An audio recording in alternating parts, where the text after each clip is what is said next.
I'm Rosie Tucker, and today I'm going to be chatting with Shab in her bedroom.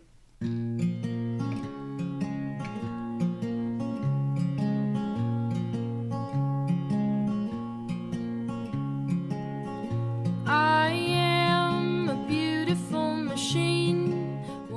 It's easy to get sucked in, especially in LA, to get sucked into the performance and the production and who's going to be there and what's it going to look like. Whereas what I love about you and why I do all this stuff at Beating Lights is I'm just bringing people into the space, putting music there and hoping that something happens. Exactly. And a lot of times something does. A lot of times when you set people up for a cool connection, they do the rest. Right. It's really about creating the space with that intention and somehow letting everyone know that that's what you're trying to do. Yeah. And even if you don't tell them, just by putting on a show in a backyard, the intention I think is already set. So that's really cool. Yeah. Awesome. Speaking of songwriters who have influenced you, who has influenced you? Yeah. I mean, I know that's a tough question, but I feel like you have a very interesting folk sound that's more geared more towards a sultry folk. Sultry folk. Yeah. I don't know if that's the right word, but I like that. It's not just acoustic pop stuff that is easy to again get sucked into. Well, a ton of songwriters, have shaped me. When I was talking about DIY, I was thinking about a guy named Jeffrey Lewis, who he is an amazing songwriter, and draws all his own artwork, and is also a comic book artist, and plays shows that are always all ages, and usually cost less than $5, and has been committed to that for a very long time. He has a song called "Don't Let the Record Label Take You Out to Lunch." Yeah, he's great. Awesome. So he was huge for me. People like him and Kimmy Dawson, kind of anti-folk, because especially in their words, there's not as much an emphasis on the melody super often, or even the guitar playing or the chords, but the words, it's are always unique and always grab onto really unique details of being a person, even gross stuff that you don't necessarily want to hear about in a song. And I love when artists have the guts to go there. Someone I love right now is Courtney Barnett. Okay, yeah. She's just super. Anyone who's really interested in getting at the details, Right?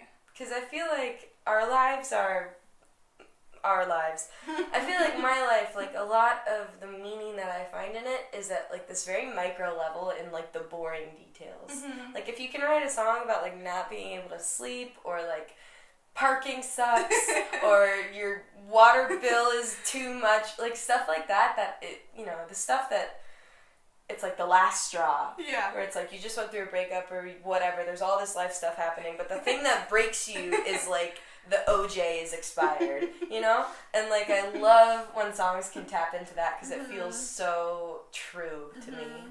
It's not forced into, I just broke up, so I'm going to write a song about it. Yeah. And you can kind of hide in it, too. It's is it a song about mowing the lawn, or is it a song about being alone forever? I don't know. Your songwriting, I was trying to describe this, or trying to figure out how to describe this earlier. It's there's a cool balance between creating an image and presenting an image. So how I was trying to figure that out was in hindsight, the track hindsight, I feel you're presenting this image and setting the scene up for us, whereas in something like Beautiful Machine, it's you're creating an image for us, and we have to put the pieces together. How do you have that balance between I don't know, describing a picture that's in your head, or creating it for us? Well, every song feels pretty different when it happens, but I think that the difference, I always try and start with an image. that's most of my songs. It's like I can try and write from a feeling, but those are not usually good songs. They're usually diary songs, and I don't show them to anyone. But so I usually try and let an image lead, and sometimes there are just more images on hand for certain things. If I'm pulling, like hindsight, a lot of that imagery is just stuff that I pulled from memory and from my life and from experience. And that song is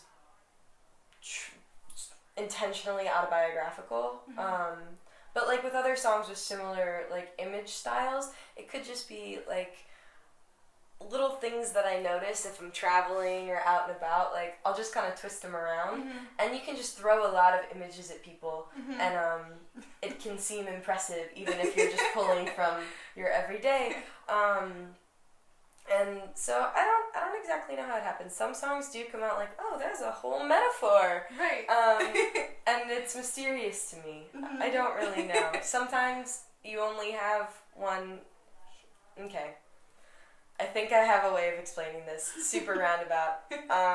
But sometimes it's like I just want to explore, like with Beautiful Machine, it was like I want to explore this idea of machinery. And then it's just like brain fart every machine word I can come up with, and every picture that comes to mind when I think about machines, old factories, rust, like just getting all of that out there and then arranging it in a metaphor, as opposed to like pulling from a whole bunch of different little ideas. Right. So specifically for Beautiful Machine, you didn't necessarily start off with the end product of what you wanted the song to be about. You started off with the image. Yeah. That's pretty cool. I liked a lot of times it just comes down to like words that I like. Yeah. Pretty cool. Okay, so like for a really long time I wanted to write a song about a lemon tree, because like I grew up in a house with a lemon tree in the backyard. This past year I've lived in a house with a lemon tree in the backyard, and I think it's like an interesting fruit because you can't really eat it by itself. I actually did that recently. Someone came over and was like, let's eat a lemon, and I didn't know how to tell her that was weird, and so we did. And it was interesting, and it wasn't bad, but anyway, so I had been thinking about lemons, and then like sometimes when I sat down at a guitar I would just sing about lemons. And for a long time it just didn't fit, and like most of songwriting feels like slamming my head against a wall, like not being able to come up with anything I like, and just sort of like brain vomiting ideas and not being satisfied with any of them, and just kind of waiting for like the payoff moment when all of a sudden you sit down and like a whole song comes out and it's like, okay, and like, now it works. Exactly. And that's the mystery in it though. You write songs, right? I do. I have been starting to. I don't know why, but lately I've been finding myself at my guitar, and kind of like you said, like when I'm at my guitar, just words start coming out, and then sometimes it's just like one or two verses. Sometimes it could be a verse and then a chorus and then a second verse. I'm like, wait, did I just write a song in 10 minutes? Yeah. It's like, can it be good? But I'm not a musician. I just I don't consider myself that. No. I just play my guitar and write words sometimes. That's what musicians do. What else does a musician do? I don't know. It's the last thing on my priority list of creative things to be doing. Okay. So I just kind of do it as a way to vent and not be on my computer. Yeah. And if I have feelings, to try to put out onto paper or onto my guitar. But I currently don't plan on doing much with that. It's just good a nice to have way. art that is not your main art. Yes. There was something. I forget what I'm thinking of, but that notion of unnecessarily creating or something. Creating without the intention of like doing much with it.